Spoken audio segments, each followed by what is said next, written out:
So yun po mga kalingap, magandang gabi po sa lahat. Welcome po sa aking channel. Yan po mga kalingap, panibagong reaction video ngayon sa ating YouTube channel. Yung nangyari kanina po, lingid po sa ating kalaman mga kalingap ay yung pagpapatulpo kay Kuya Bal. Yung pagpapatulpo kay Kuya Bal mga kalingap. Nakakalungkot mga kalingap isipin na ganun po yung nangyari. Yung isang tao na hangad lang tumulong sa ating mga kababayan, hangad lang na magbigay ng saya, magbigay ng pag-asa sa ating mga kababayan na sa laylayan ng mga kalinga, makikita natin sa bagay na hindi naman dapat nandoon siya mga kalinga. Ganito pa yung mangyayari mga kalinga dahil po sa mga sulsol at udyok ng mga nakapaligid ay humantong sa mga ganong bagay. Ano po kaya mga kalingap yung masasabi nyo dito? Alam niyo po mga kalingap, nakakalungkot yung nangyari kasi itinawag pa sa kasal po ni Kakay, nakarating sa tulpuhan yung mga bagay-bagay na dapat sana pag-usapan. Mga kalingap, lingid po sa ating kalaman ay yun na po, laman po ng social media ngayon yung pagpunta po nila Beyonce sa tulpo kanina. At napanood din po nga natin yung lahat ng mga sinabi. Para po sa akin mga kalingap, ang masasabi ko lang doon ay talagang kawawa po yung magiging resulta nito bandang uli. Although ngayon po nakikita natin yung epekto, ngayon po nakikita natin yung samusaring comment at mga sinasabi sa lahat ng mga mababasa natin. Alam niyo po mga kalingap, talagang minsan kailangan po nating pag-isipan mabuti yung mga gagawin nating akbang. Minsan pag-isipan po natin mabuti kung tama po ba yung ating gagawin. Dahil kung tayo po ay nabibigla lang at dala lang po ng mga nakapaligid sa atin yung ating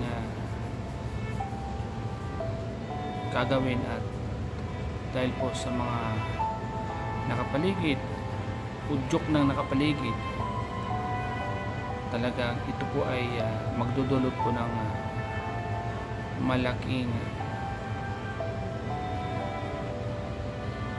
epekto po, lalong lalo po sa kanila. Nakakalungkot nga lang mga kalingap dahil nagkataon pa sa kasal po ni Kakay, talagang medyo napalitan po ng konting lungkot dahil sa mga nangyari. Yung mga kasama natin ay nabigla din po sa mga nangyari dito. Kayo po mga kalingan, ano po bang masasabi nyo sa mga nangyari? Comment down below po sa mga gusto pong mag-comment. At alam ko po lahat ng mga viewers ay iba't ibang komento at reaksyon sa nangyari. Para po sa akin mga kalingap, dapat po talaga bago tayo umaksyon, kahit na sabihin pa natin may mga malalakas tayong nakapaligid sa atin, pero tayo pa rin po sana ang masusunod. Tayo pa rin yung magdesisyon sa tama. Ngayon po, dahil nangyari na po yung mga bagay-bagay na talagang hindi natin inaasahan, ay talagang ito po ay magdudulot ng matinding epekto po.